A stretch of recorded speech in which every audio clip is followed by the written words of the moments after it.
Joining me now at the GEPF Annual Thought Leadership Conference for this year, the Honourable Mr. Enoch Godongwana, Minister of Finance of South Africa. Welcome, Mr. Enoch.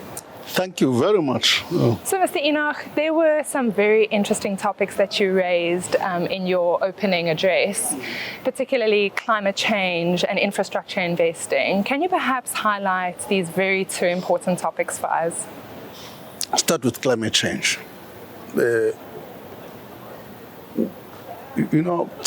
challenge facing us is a number of things. First, we're in the developing world, one of the countries which has got high emissions, precisely because 99% of our electricity generated from coal-fired power stations.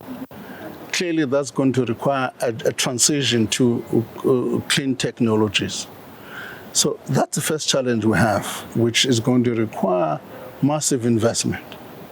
The second challenge we have, we're beginning to feel the effects of climate change.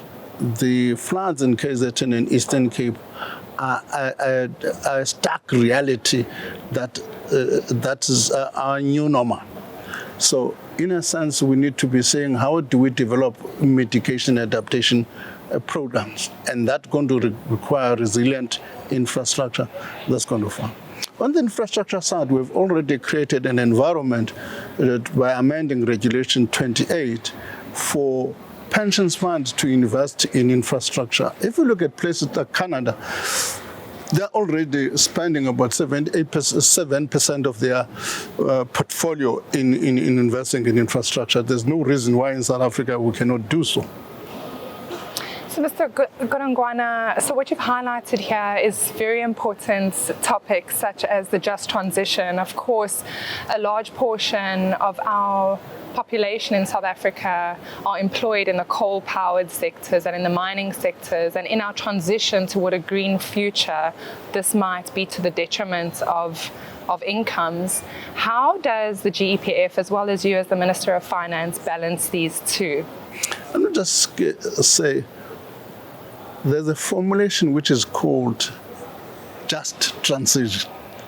So which means that transition must be just. It must take into account the impact on the dislocation that may arise as a result of that transition. That's why I was saying, in the case, for instance, we're in our own situation where you have got about 13 power stations and 13 mines in one region, you've got to think about what is an alternative development model for Mpumalanga.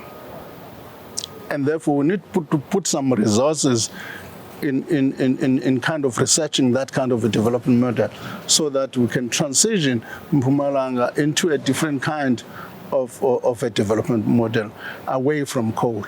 That's going to require time, energy, and resources.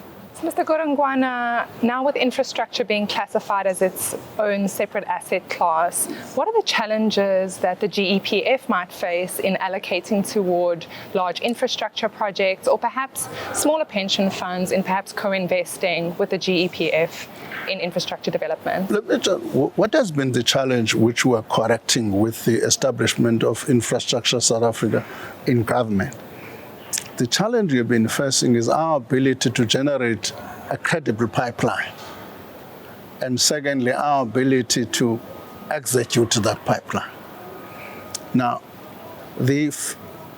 precisely because of that shortcoming and deficiency, we've not been able to put credible products into the market for pension funds such as GEPF to invest. We're trying to correct that.